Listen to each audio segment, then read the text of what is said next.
자, 오늘은 마지막 시간, 아홉 번째 시간, 너희는 세상의 빛이라 한번 보도록 하겠습니다. 우리 마태복음 5장 16절 말씀 한번 읽어볼까요? 시작. 이같이 너희 빛이 사람 앞에 비치게 하여 그들로 너희 착한 행실을 보고 하늘에 계신 너희 아버지께 영광을 돌리게 하라. 아멘. 세상의 빛에 대해서 좀 많은 시간을 할애해서 보았죠.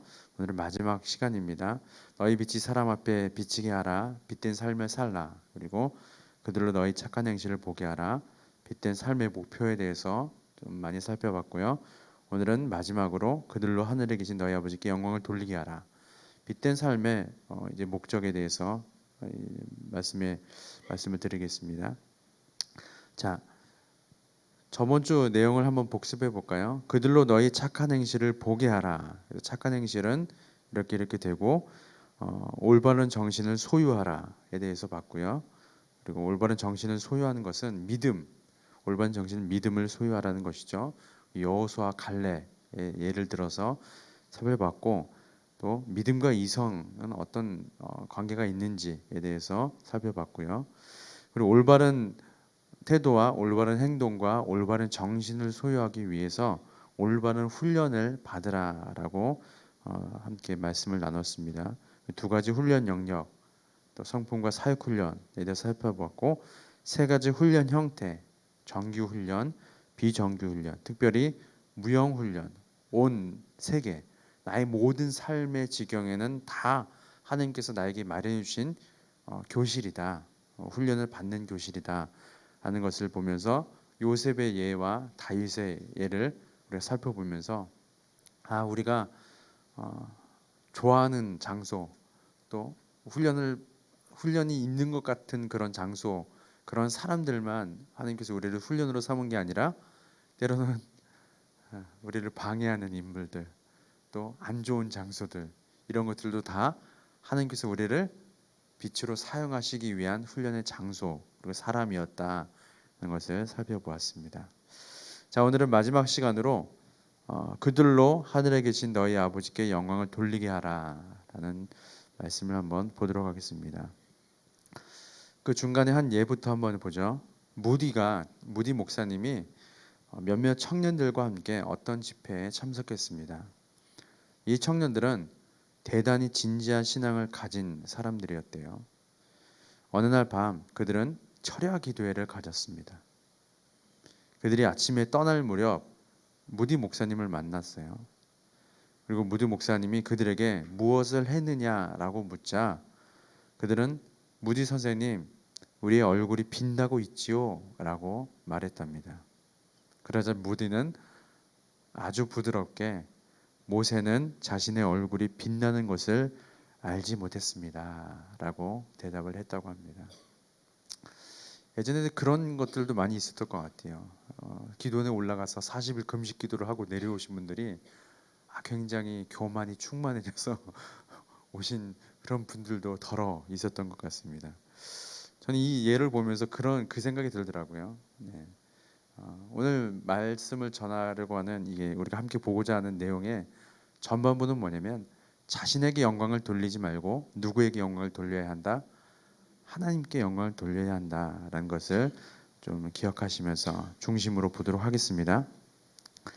자, 빛으로 부르심을 받아 선한 행실을 하는 자는요, 자신이 성취한 것이 무엇이냐가 아니라 하나님이 자기로 말미암아 하게 하신 것이 무엇이냐에 대해서만 관심을 가져야 합니다. 믿는 자는 사람들의 눈을 자신에게 집중시키려고 하지 않고 언제나 하나님을 향하게 하고자 합니다. 하나님께서 자기로 말미암아 하게 하신 일에 대한 영광을 돌려드리지 않고 사람이 자신이 성취한 것의 대가로 얻어질 찬양과 감사와 특권을 염두에 두고 있는 자는 겉으로는 하나님을 찬양하는 것 같지만 실제로는 자기의 만족과 유익을 위해 찬양하는 척하고 있는 것입니다. 그렇죠? 네. 겉으로는 하나님 앞에 영광을 돌립니다 라고 하지만 속으로는 누가 나에게 칭찬을 해주지 않을까, 누가 잘한다고 격려하지 않을까, 이런 것들을 생각하고 있다는 것이죠. 자, 영광을 돌리게 하라라는 말은요, 그들이 영화롭게 하도록이라는 뜻입니다. 이 단어의 배후에는 카보드라는 히브리어 단어죠. 무거움, 가치, 명성이라는 히브리어 개념이 있습니다. 이 단어가요, 하나님에 대하여서 사용되었을 때는 하나님의 위엄, 그리고 영광, 권능을 나타냅니다. 하나님의 본질적인 가치와 그의 장엄한 빛을 나타내는 모든 의미가 담겨져 있는 것이 이 카보드라는 단어인 것이죠. 이는 신약에서도 하나님의 영광과 권능을 표현하는 데 주로 사용되었습니다. 인간 최고의 사명은 예배와 말과 행위로 하나님을 영화롭게 하고 찬양하는 데 있습니다. 첫 번째로는 세상의 빛의 삶의 목표에 대해서 한번 보도록 하겠습니다. 자, 착한 행실의 목표는 행위자들, 곧 제자들, 그리고 우리들이죠. 우리들이 스스로 위대함을 드러내기 위함이 아닙니다. 우리가 앞서서 착한 행실을 통해 어떻게 해야 되는지, 어떤 것이 착한 행실인지, 어떻게 또 훈련을 받아야 되는지 쭉 살펴보았죠. 그런데 이 착한 행실의 목표는 우리 스스로의 위대함, 우리가 너무 잘하고 있어, 사역을 잘하고 있어, 훌륭해, 그것을 드러내기 위함이 아니래요. 오직 하늘에 계신 아버지께 영광을 돌리기 위함일 뿐입니다. 이는 제자의 전체적인 삶의 목표인 것이죠. 하늘에 계신 너희 아버지는 하나님과 제자들의 특별한 아버지와 아들의 관계를 보여줍니다. 마태복음에서 아버지라는 칭호가 여기서 처음 등장을 합니다. 예수님께서 특별히 소금과 빛의 삶에 대해서 말씀하시고 너희는 세상의 빛이다. 그러므로 너희 하늘 아버지께 영광을 돌리게 하라. 라는 이 말씀에서 마태복음에서 처음 사용되고 있습니다.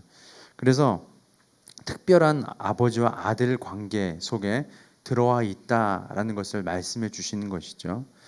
예수님은 내 사랑하는 아들이라고 선언되었고 이 나라의 빛을 받은 사람들, 그때 당시에 이 말씀을 들었던 무리들, 또 제자들, 오늘날의 우리들도 이제 하늘 아버지의 자녀가 되는 것입니다. 따라서 하나님을 아버지로 부르는 것은 예수와 그의 제자들에게로 제한이 되는 거예요. 그것은 오직 하나님의 뜻에 절대 순종하는 사람만이 그렇게 부를 수 있다는 말이며, 하나님을 아버지라고 부를 수 있는 사람만이 하나님의 나라에 참여하고 있다는 말이 되기 때문입니다. 그러므로 하나님을 아버지라고 부를 수 있는 것은 무엇과도 비길 수 없는 커다란 복이며, 동시에 이 세상의 한복판에서 하나님의 자녀로 살아가야 하는 사명이기도 합니다. 예수님께서 우리를 소금과 빛으로 부르신 것은 한마디로 또 바꿔 말하면 하늘 아버지와 자녀와의 관계 속으로 우리를 초대하시는 거예요. 그것은 소금과 빛의 사명을 부어주신, 소금과 빛의 복을 부어주신 그 아버지 하나님의 또한 사랑이라는 것입니다. 그래서 우리가 하나님을 아버지라고 부를 수 있는 것이죠. 자, 요한복음 17장 1절의 말씀 읽어보겠습니다. 시작. 예수께서 이 말씀을 하시고 눈을 들어 하늘을 우러러 이르시되 아버지여 때가 이르렀사오니 아들을 영화롭게 하사 아들로 아버지를 영화롭게 하게 하옵소서. 로마서 8장의 말씀도 같이 읽어볼게요. 시작. 하나님이 미리 아신 자들을 또한 그 아들의 형상을 본받게 하기 위하여 미리 정하셨으니 이는 그로 많은 형제 중에서 맏아들이 되게 하려 하심이니라. 또 미리 정하신 그들을 또한 부르시고 부르신 그들을 또한 의롭다 하시고 의롭다 하신 그들을 또한 영화롭게 하셨느니라. 아멘. 하나님은 하나님께 영광을 돌리게 하시기 위해 하나님의 영광을 나타낼 자에게 먼저 영광을 주십니다. 이 영화롭게 하다의 히브리 단어 카보드를요, 우리 앞서 봤던 이 히브리어 카보드를 이번에는 사람에게 사용하면요, 중요한 인물이거나 또는 자산가를 뜻합니다. 그래서 하나님께서 하나님을 영화롭게 하는 역할을 감당하는 자를 영화롭게 한다는 것은 그를 어떤 사람, 하나님의 정말 중요한 사람으로 여긴다는 것이고요. 혹은 하나님께서 주시는 풍성한 복을 지닌 자, 그런 자라는 의미가 담겨 있는 거예요. 그래서 하나님께서 하나님의 영광을 드러나게 할 자, 저와 여러분들을 어떤 자로 부르셨다고요? 너는 참 중요한 자야. 별로 감흥이 없으시군요. 너는 참 중요한 자야. 너는 참 복이 많은 자야. 이렇게 부르신다는 거예요. 그렇게 영화롭게 하신다는 것입니다. 예수님께서 우리를 세상의 빛으로 부르셨다는 것은 그 빛을 보고 하나님께 영광을 돌리게 하는 역할을 감당하는 자를 하나님은 중요한 사람으로 또 복의 통로로 삼으신 것을 잊지 말아야 한다는 것입니다. 자, 요한복음 8장 12절의 말씀 읽어볼게요. 시작. 나는 세상의 빛이니 나를 따른 자는 어둠에 달인이지 아니하고 생명의 빛을 얻으리라. 아멘. 따라서 이 영광을 인간의 삶에서 빛을 비추게 하신 하나님께서 받으시는 것은 합당한 일인 거예요. 하나님께서 영광을 받으시는 게 그래서 합당한 것입니다. 하나님께서 우리에게 영광을 받을 나로 말미암아 다른 사람을 통하여서 영광을 받게 하시려고 무엇을 주셨다고요? 자, 처음부터 다시 앞장 넘어가세요. 무엇을 주셨다고요? 나를 먼저 영화롭게 하셨다고요. 너는 참 어떤 사람이야? 중요한 사람이야. 너는 참 풍성한 복을 지닌 사람이야. 무엇을 위해서 이걸 주셨다고요? 하나님께 영광을 돌리게 하기 위해서 우리에게 영광을 먼저 주셨대요. 그래서 하나님께서 영광을 받으시는 것이 합당한 일이라는 것입니다. 그렇다면 이제 우리가 해야 할 일은 무엇일까요? 우리에게 주신 빛을 본 사람들로 하여금 하늘에 계신 영원한 빛이신 하나님을 볼 수 있게 해야 합니다. 우리는 반사체, 하나님은 발광체. 반사체를 통해서 누구를 봐야 되는 거예요? 발광체이신 하나님을 보도록 해야 하는 것입니다. 이는 선택이 아니에요. 참 중요한 것 같아요. 이는 선택이 아닙니다. 우리는 그렇게 살아갈 수밖에 없습니다. 그리고 하나님께서 빛으로 부름을 받은 나를 그렇게 만들어 가실 것입니다. 우리는 선택할 수 없어요. 하나님, 저는 빛으로 살아가고 싶지 않은데요. 하나님, 저는 소금 저는 짠 걸 별로 안 좋아해요. 좀 싱겁게 먹습니다. 저는 이렇게 전 소금, 그래서 소금 안 좋아. 요리할 때 소금도 안 쳐 먹어요. 이렇게. 그래서 전 소금된 삶을 살 수가 없어요. 그런데 예수님은 우리에게 그렇게 안 부르셨대요. 너 어떻게 소금처럼 살아가 볼래? 빛으로 살아가 볼래? 이렇게 묻지 않으신대. 너는 세상의 소금이야. 넌 세상의 빛이야. 내가 너를 그렇게 만들어 갈 거다. 그렇게 우리를 부르셨습니다.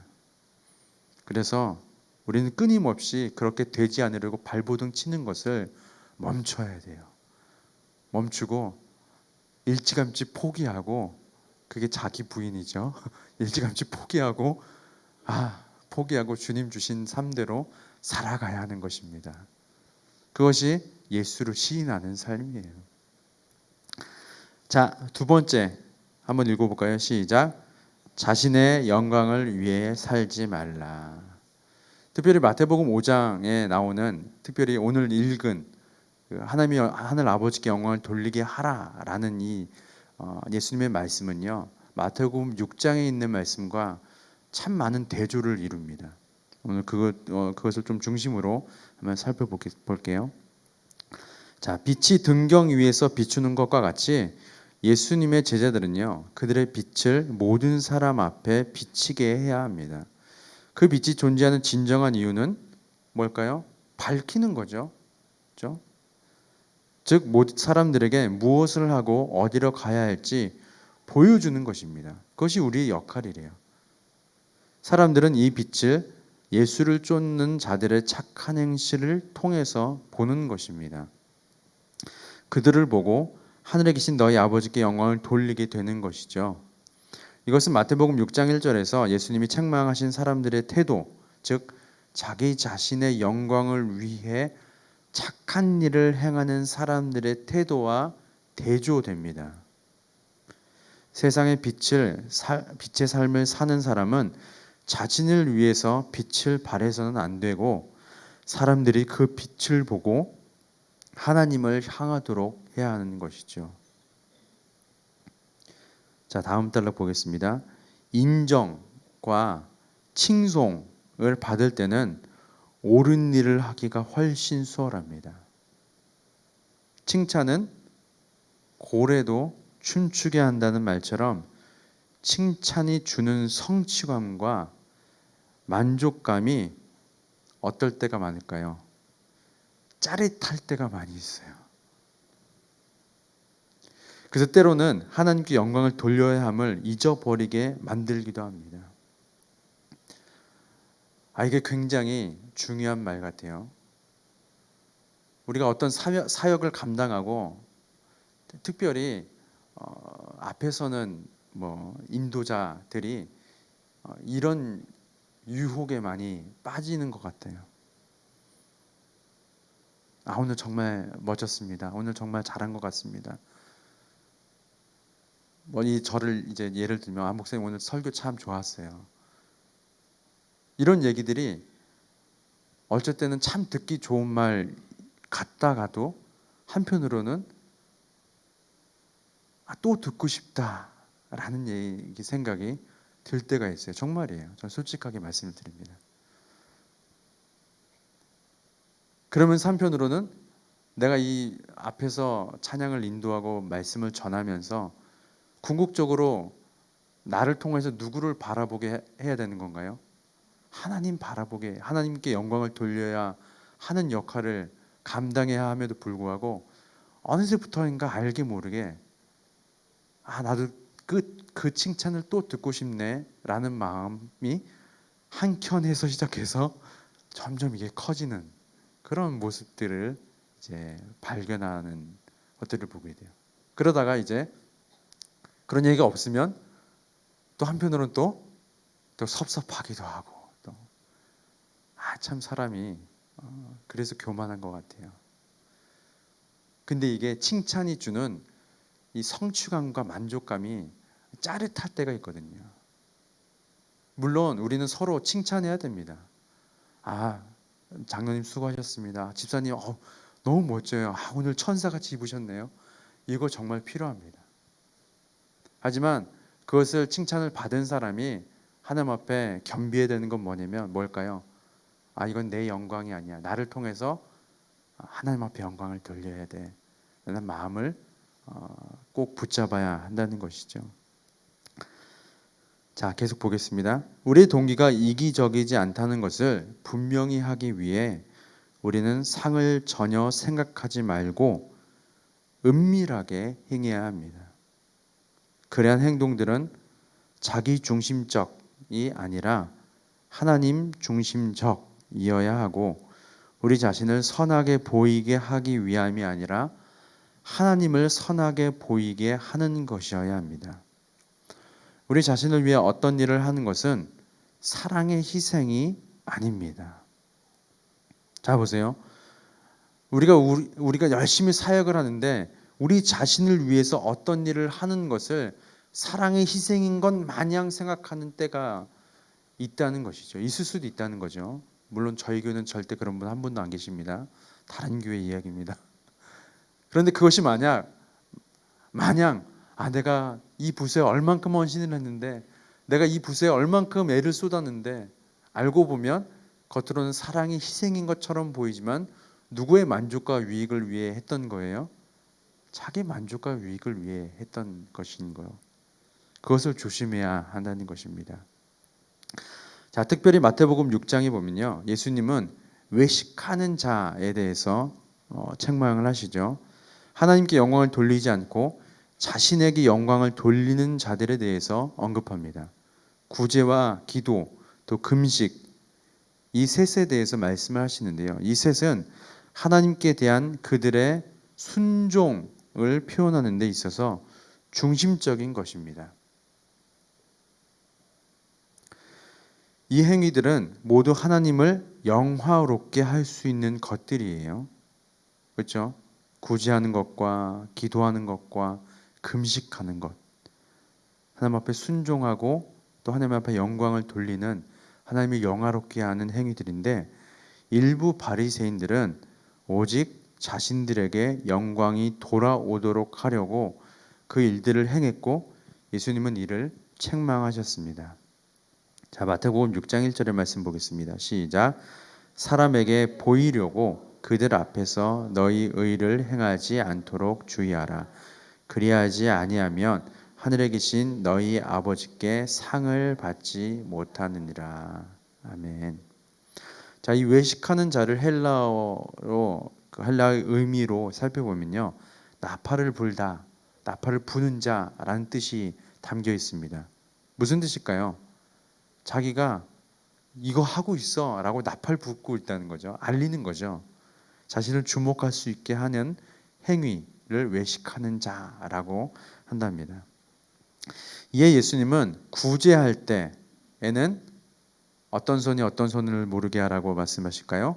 오른손이 하는 것을 왼손이 모르게 하라라고 말씀하시고, 기도할 때는 큰 어귀에 서서 기도하지 말고 골방에 들어가 문을 닫고 은밀한 중에 계신 내 아버지께 기도하여서 기도의 본질을 찾으라라고 말씀하십니다.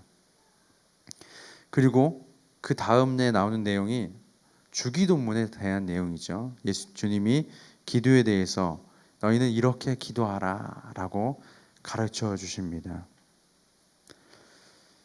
우리가 여기서 기도의 본질을 찾으라라고 말씀을 드리고 또 큰 어귀에 서서 기도하지 말라라는 이 말씀에서, 목사님 그렇다면 공중 기도와 개인 기도를 우리가 어떻게 감당해야 합니까? 라는 질문이 또 있을 것 같아요.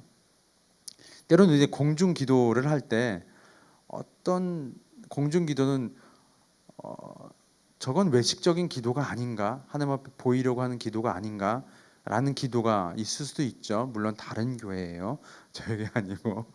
그런데 앞에서 우리가 공식적으로 하는 기도는 다 어디에 기반을 둬야 될까요? 골방에 들어가서 은밀한 중에 보시는 하나님 앞에 하는 개인 기도에 기반을 두어야 합니다.